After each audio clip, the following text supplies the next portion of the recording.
पाकिस्तान का हम ऐसा कर देंगे वैसा कर देंगे, ये उखाड़ देंगे वो उखाड़ देंगे, ये मोदी माइक में बोल सकते हैं। अच्छा अच्छा। अगर सीज फायर नहीं करवाते तो आज पाकिस्तान अंत हो जाता और हम लोग बड़े खुश और चैन से यहाँ डांस कर रहे होते। नालायकी होगी इनकी, सोए होंगे ये लोग, हमारा तो कोई कसूर नहीं है। तो मीडिया उनकी जो मोदी जी के हाथों से बिकी हुई मीडिया है वो दिखाती है कि लाहौर में घुस गई हमारी सेना, कराची में घुस गई हमारी सेना। कौन सी कराची में उसकी सेना घुस गई है भाई? पूरे देश की बेइज्जती करी। क्या की? हमारे टीवी चैनल्स ने देश की बेइज्जती करी। कैसे करी सुन लो। ये नेवी ने कराची पे अटैक कर दिया, इंडियन एयरफोर्स ने पाकिस्तान के जेट डाउन कर दिए, उनके पायलट कैप्चर कर लिया, हमारी कस्टडी में पायलट है। पाकिस्तान का प्राइम मिनिस्टर बंकर के अंदर घुस गया, आसिम मुनीर को जो है कूप से हटा दिया, नया चीफ आर्मी घुस गई है। आप लोग ये देखिए, पाकिस्तान में घुसी भारतीय सेना, आईएनएस विक्रांत ने कराची पोर्ट को किया तबाह। पाकिस्तान इतने टेररिस्ट अटैक कराता रहता है, हम इनको एक बार भी एक मिसाइल छोड़ के खत्म क्यों नहीं कर देते? यही क्वेश्चन आ रहा है ना आपके दिमाग में? रशिया के पास वर्ल्ड के सबसे ज्यादा न्यूक्लियर वेपन्स है। और ये खबर कहती है कि भारत सरकार अब राफेल के आगे विमान नहीं खरीदना चाहती है। जी हाँ, आक्रमण भी कर लिया आपने, उनको सबक भी सिखा लिया, आपकी गोदी मीडिया भी आपके साथ रहा, उसका नतीजा क्या निकला? नहीं, उसके बाद आप भूल गए बिहार का चुनाव आ रहा है। और तो और एक ने तो ये भी कह दिया कि ईरान का फॉरेन मिनिस्टर जो है सुअर का बच्चा है और आग लगा दो कराची को। क्यों रोकी हुई है कराची को? क्यों रोक रही है नेवी? आग लगा दो पूरी कराची को। ये नहीं, वर्ल्ड न्यूज ने हमारी बेइज्जती करी। क्या बोला उन्होंने? कहा Indian television has achieved the astonishing feet of making. फालतू में इतनी हमारी साख गिरी है इस पूरी चीज के अंदर। ये कुछ नहीं, हमारे टीवी ने हमारी फोर्सेस की बेइज्जती करी, देश की बेइज्जती करी, और फिर भी तुम इन लोगों को देखते हो। कई बड़े शहरों पर कब्जा होते ही पाक सेना का सरेंडर। मां कसम, अगर मैंने टीवी नहीं बंद किया होता तो ये पूरा पाकिस्तान ये 10-12 बजे तक तबाह कर देते। आपको एक बात समझने की जरूरत है, वॉर में एंटर करना इजी है और वॉर से निकलना नामुमकिन हो जाता है। और यूक्रेन के पास कुछ भी नहीं, बट 3 साल से यूक्रेन, इंडिया, ये समझिए पाकिस्तान के पास 180 न्यूक्लियर वेपन्स हैं, इंडिया के पास 170 समथिंग है। हम no first use policy follow करते हैं, हम पहले अटैक नहीं करेंगे। पाकिस्तान पहले अटैक करेगा, जो वो एक छोड़ेंगे उससे हमारा जो नुकसान होगा, क्या हम वो लेने के लिए रेडी हैं? तो अब लोग कह रहे हैं कि भाई मुनीर साहब जो है नए नए हथियार खरीदेंगे और उसके बाद तैयारी करेंगे, ट्रेनिंग दिलाएंगे और फिर हमला करेंगे। जी, मुनीर साहब की वाह है, बांग्लादेश में बगैर फायर किए, बगैर सेना भेजे, बगैर हमारा 10-12 साल से हमारी एक फ्रेंडली कंट्री, हमारा एक फ्रेंडली प्राइम मिनिस्टर को भगा दिया उसने। ये जो हथियार लगातार चीन ये दे रहा है, अजरबैजान ये दे रहा है, टर्की ये दे रहा है, लगातार इस तरह की खबरें आ रही है। यानी क्या किया ऑप्शन 2 में? पूरे देश की बेइज्जती करी। क्या की? हमारे टीवी चैनल्स ने देश की बेइज्जती करी। कैसे करी सुन लो। ये कह रहा है कि ये क्लेम किसने किया? इंडियन नेवी ने कराची पे अटैक कर दिया, इंडियन एयरफोर्स ने पाकिस्तान के जेट डाउन कर दिए, उनके पायलट कैप्चर कर लिए, हमारी कस्टडी में पायलट है। पाकिस्तान का प्राइम मिनिस्टर बंकर के अंदर घुस गया, आसिम मुनीर को जो है कूप से हटा दिया, नया चीफ अपॉइंट हो गया, और लाहौर, रावलपिंडी, इन सब शहरों के अंदर इंडियन आर्मी घुस गई है। और तो और एक ने तो ये भी कह दिया कि ईरान का फॉरेन मिनिस्टर जो है सुअर का बच्चा है और आग लगा दो कराची को। क्यों रोकी हुई है कराची को? क्यों रोक रही है नेवी? आग लगा दो पूरी कराची को। ये नहीं कि बंदरगाह में मार दो, शिप तोड़ दो, नहीं, आग लगा दो, शहर को आग लगा दो। जो ये सोच के ये तो क्या हुआ, वर्ल्ड न्यूज ने हमारी बेइज्जती करी। क्या बोला उन्होंने? कहा Indian television has achieved the astonishing feet of making social media appear Sen. New York times ने क्या कहा? न्यूयॉर्क टाइम्स ने हमारे बारे में, anchors and commentators became cheerleaders of war between two nuclear armed states. Some well-known TV networks aired unverified information or even fabricated stories amid the burst of nationalistic fervor. एक है nationalistic hyper, एक triumphalism, हम जीत गए, वो घुटने पे टेका हुआ। फालतू में इतनी हमारी साख गिरी है इस पूरी चीज के अंदर। ये लगे रहने दो पोस्टर वगैरह, इससे कुछ नहीं होगा। हमारे टीवी ने हमारी फोर्सेस की बेइज्जती करी, देश की बेइज्जती करी, और फिर भी तुम इन लोगों को देखते हो। फिर भी ये देखिए, एनालिसिस है टाइम्स नेटवर्क की। ये वॉर चाहिए, जल्दी आग लगा दो, कुछ मत छोड़ना। नेवी नजदीक भी नहीं थी, नेवी कई सैकड़ों किलोमीटर दूर थी, टैंक मोबिलाइज ही नहीं हुए, फौज इस्लामाबाद पहुंचा दी हमने, लाहौर को भी घेर लिया था। तो ये जो है हमें सोचना पड़ेगा कि हमारा सोशल मीडिया और हमारे टेलीविजन पे नकेल को ढालेगा या अगली बार ये और उदंड होके निकले। पहले आप लोग ये देखिए, पाकिस्तान में घुसी भारतीय सेना, आईएनएस विक्रांत ने कराची पोर्ट को किया तबाह। कई बड़े शहरों पर कब्जा होते ही पाक सेना का सरेंडर। पाकिस्तान की राजधानी इस्लामाबाद पर कब्जा, आधा पाकिस्तान तबाह। भाई साहब, आधा पाकिस्तान तो इन्होंने 9:30-10 बजे रात तक तबाह करवा दिया था हमारे भारतीय न्यूज चैनल ने।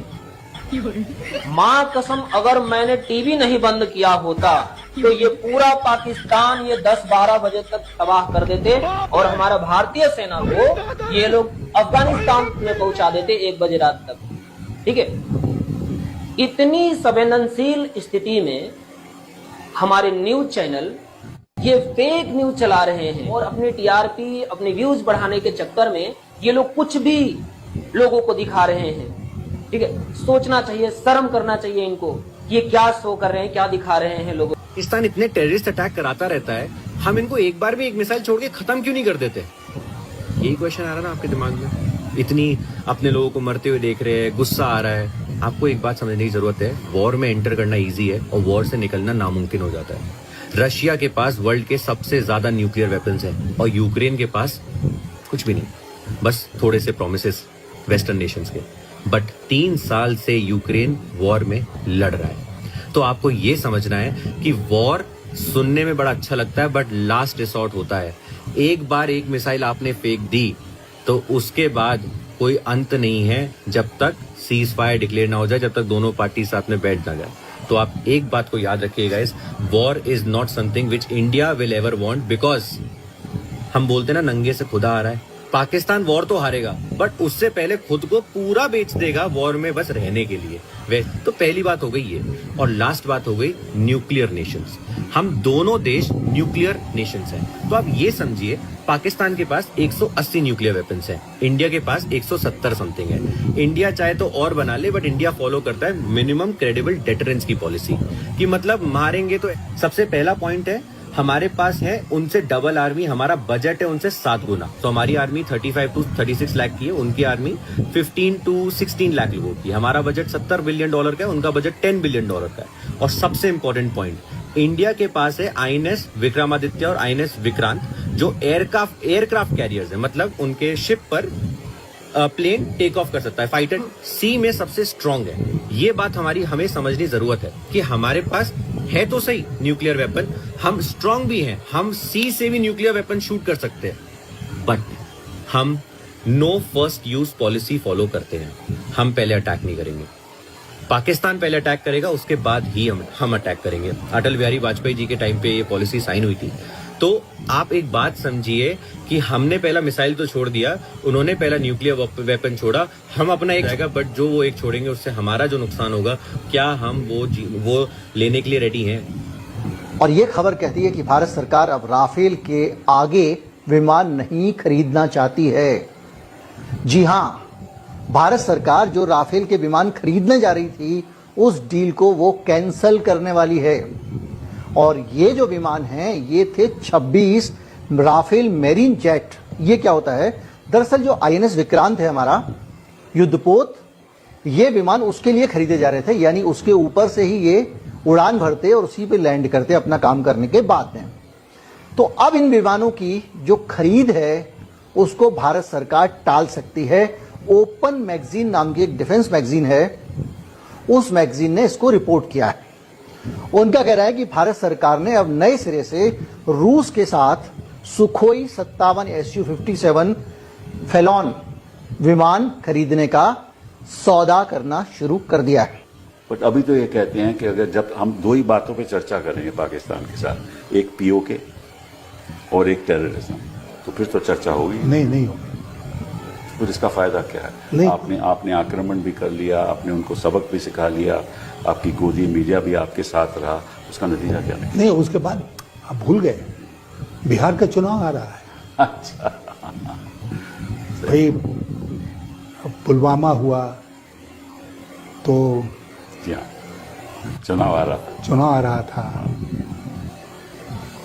पुरी में अटैक हुआ तो उसके बाद सर्जिकल स्ट्राइक हुआ, और पूरी तरह से फायदा उठाया गया।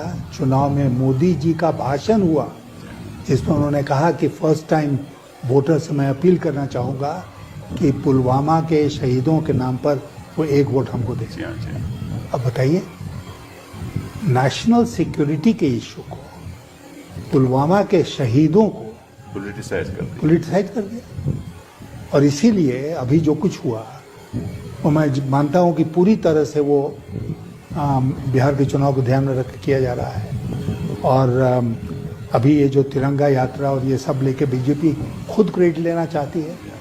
सर, अगला एक सवाल जो लोगों के जहन में, जनरल बिशंबर, लोगों के साथ ये सवाल आ रहा है कि भाई ये जो हथियार लगातार चीन ये दे रहा है, अजरबैजान ये दे रहा है, टर्की ये दे रहा है, लगातार इस तरह की खबरें आ रही हैं और बड़ी बड़ी संख्या में देने की बात आ रही है। तो अब लोग कह रहे हैं कि भाई मुनीर साहब जो है नए हथियार खरीदेंगे और उसके बाद तैयारी करेंगे, ट्रेनिंग दिलाएंगे और फिर हमला करेंगे। पिनाज, मैंने पहले कहा मुनीर साहब को, पहली बात तो एक समझिए, मुनीर साहब को कोई खतरा नहीं है। मुनीर साहब की वावा है बांग्लादेश में बगैर फायर किए, बगैर सेना भेजे, बगैर किसी के, बगैर हमारा 10-12 साल से हमारी एक फ्रेंडली कंट्री, हमारा एक फ्रेंडली प्राइम मिनिस्टर को भगा दिया उसने। वो तो उसका शेरा बांधे हुए है, उसने जिस चीज की मदद लेनी थी ली। तो मुनीर एक बहुत शातिर आदमी है, उसको ऐसे मत कि उसको पाकिस्तान में कोई खतरा है, वो अब एक जमा हुआ खिलाड़ी है।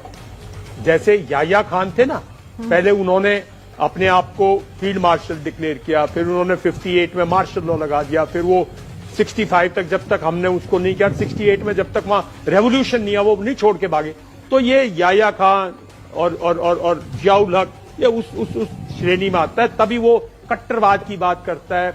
एक प्राइम मिनिस्टर, एक चीफ जाता है, इंटरनेशनल फोरम है उनका आपने दुनिया भर के पाकिस्तान के लोग बुला रखे, दुनिया देशों से, वो आपके यहाँ इन्वेस्ट करना चाहते हैं, और वहां आप 2 नेशन थ्योरी बात करते हो, रिलीजन की बात करते हो, तो वो एक बहुत डिफरेंट क्रिएचर है। पहली बात तो इस बात का ध्यान रखो। कैसा लगता है आपको ये जब पाकिस्तानी मीडिया राहुल गांधी के डॉजियर में जिक्र करता है? ये देखो, देश के एक बहुत बड़े जाने माने पत्रकार ने ट्वीट किया था, we missed you a lot. दोस्त ट्रंप ने गले लगाकर मोदी से कहा। सोशल मीडिया से क्लासेस लेकर क्यों आते हैं आप? मैडम, आपका ही ट्वीट है, आप ज्यादा अच्छे प्रवक्ता हैं। अरे बाप रे, ये तो धोती खोल रहा है। ये छुटभइये सोशल मीडिया ट्रोलर्स से आप क्लासेस लेकर आएंगे राहुल जी, कितना बुरा लगता है। बोलने दे, तकलीफ हुआ है बेचारे को। बोल मुझे भी बुरा लगता है। भी अच्छा लगता है, आप तो प्रवक्ता हैं पार्टी। पता है यहाँ कीचड़ में एक्टिंग भी अच्छी आती है रूपका जी, अच्छी एक्टिंग कर रही है, बढ़िया एक्टिंग कर रही है। नहीं एक्टिंग नहीं, आप थोड़ा प्रवक्ता की तरह तैयारी कीजिए। कोई बात नहीं, आपकी अच्छी तैयारी है ना भाजपा को बचाने के लिए। थोड़ा सुन लीजिए, थोड़ा सुनने की हिम्मत रखिए ना। कि मोदी जी ने जिस दोस्त को गले लगाया था ना, वो मोदी जी से सीज फायर करवा दिया। अच्छा। अगर सीज फायर नहीं करवाते तो आज पाकिस्तान अंत हो जाता और हम लोग बड़े खुश और चैन से यहाँ डांस कर रहे होते। पाकिस्तान का हम ऐसा कर देंगे, वैसा कर देंगे, ये उखाड़ देंगे, वो उखाड़ देंगे, ये मोदी माइक में बोल सकते हैं। लेकिन मोदी और मोदी के चेले चाइना के खिलाफ ये चू नहीं कर सकते, क्योंकि चाइना उंगली करके पूरी तरह से घुमा देता है कि चाइना। ऑपरेशन सिंदूर के दौरान सबके ध्यान में एयरफोर्स स्टेशन में क्या हुआ? नालायकी होगी इनकी, सोए होंगे ये लोग, हमारा तो कोई